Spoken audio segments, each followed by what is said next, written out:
नमस्कार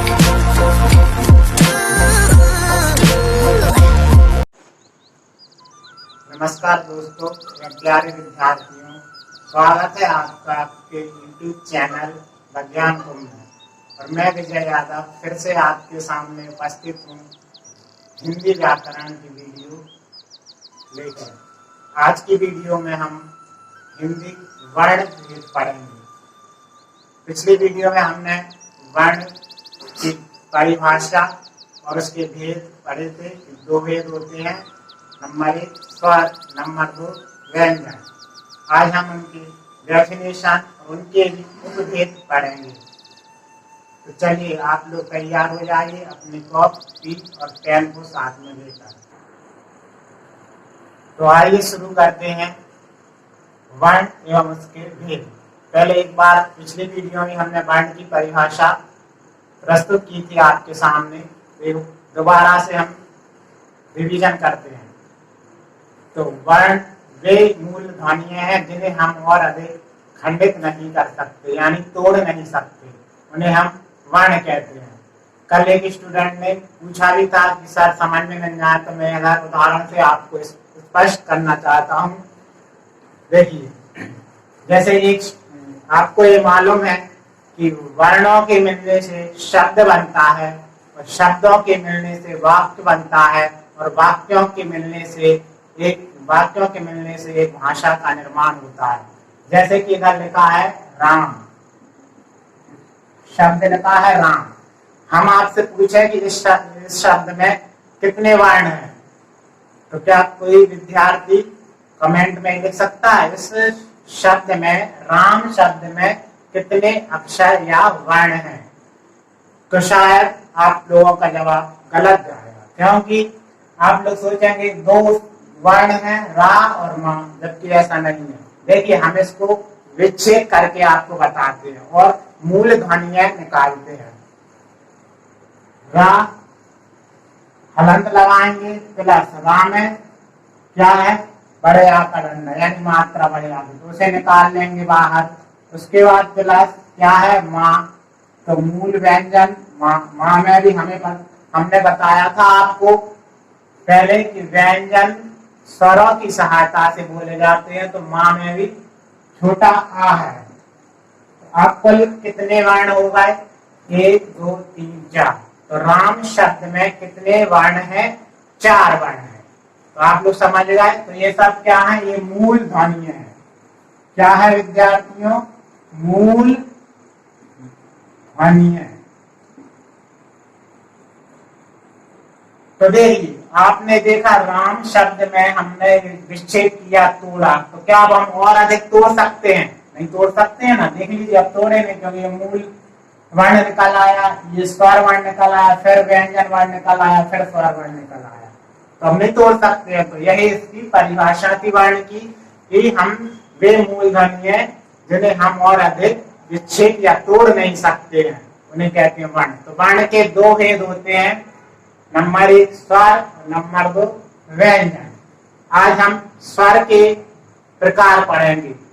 स्वर के 2 प्रकार होते हैं, नोट करते जाइए आप अपनी कॉपी में। स्वर के 2 प्रकार होते हैं। पहला है मूल स्वर, इसको ह्रस्व स्वर भी बोलते हैं। ये आप लिख लें, बहुत ही महत्वपूर्ण है। ये स्वरों और व्यंजनों को पहचानना बहुत ही जरूरी है, क्योंकि हम आने वाले समय में संधियां पढ़ेंगे। क्या पढ़ेंगे? संधियां। तो वहां स्वर और व्यंजन का उपयोग होना है। तो बिल्कुल आप सावधानी से एक एक बात को नोट करते जाइए अपनी कॉपी में।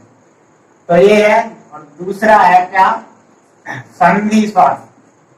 दूसरा प्रकार कौन सा है स्वर का? संधि स्वर। तो आपने कॉपी में लिख लिया होगा, स्वर 2 प्रकार के होते हैं। नंबर 1 मूल स्वर, जिसे ह्रस्व का मतलब होता है छोटा, तो मूल स्वर या ह्रस्व स्वर।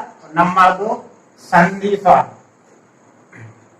मूल स्वर क्या होते हैं? मूल स्वर की परिभाषा नोट कर लीजिए वहीं पर डैश लगा के।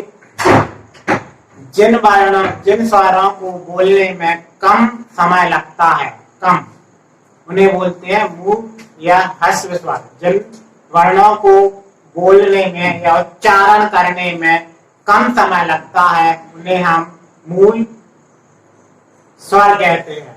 जैसे उदाहरण, छोटा आ, छोटी ई, छोटा ऊ, रे ऋषि, ये मूल स्वर के उदाहरण हैं।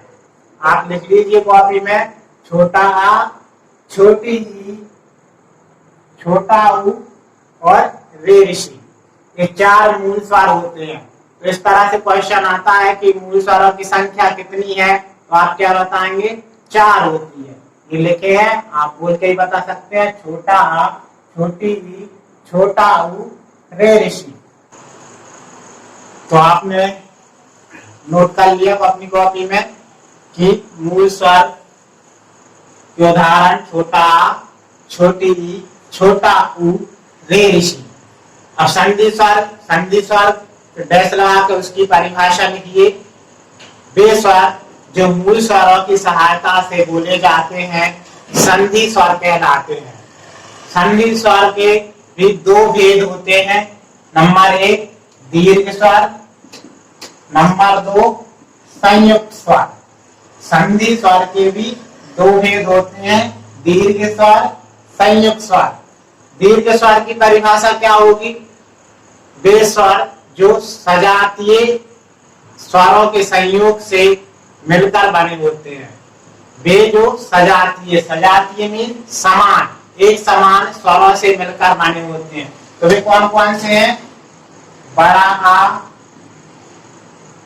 बड़ी ई, बड़ा ऊ। ये दीर्घ अर्थ क्या होता है? बड़ा। तो ये बड़ी मात्राएं भी होती हैं, बड़ा ऊ, ठीक है। देखिए सजातीय स्वरों से कैसे मिलकर बने, देखिए छोटा आ प्लस बड़ा, छोटा आ प्लस छोटा आ बराबर बड़ा आ, छोटी ई प्लस छोटी ई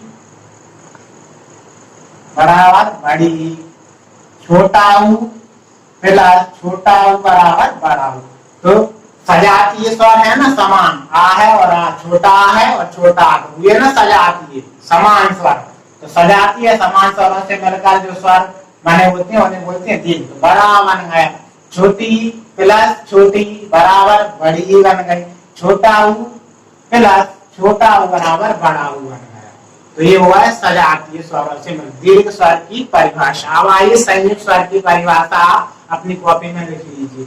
संयुक्त स्वर वे होते हैं, वे स्वर जो विजातीय स्वरों से मिलकर हो जाए। विजातीय माने असमान स्वर रहते हैं, इसमें समान स्वर नहीं रहते। सजातीय का अर्थ होता है समान और विजातीय का अर्थ होता है असमान स्वरों से मिलकर बना होता है। संयुक्त स्वर में कौन कौन से स्वर आते हैं? तो उदाहरण आप देखिए, ए,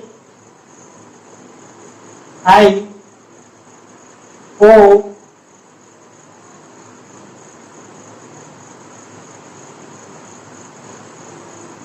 और आउ, ये आपके संयुक्त स्वर हैं, ठीक है।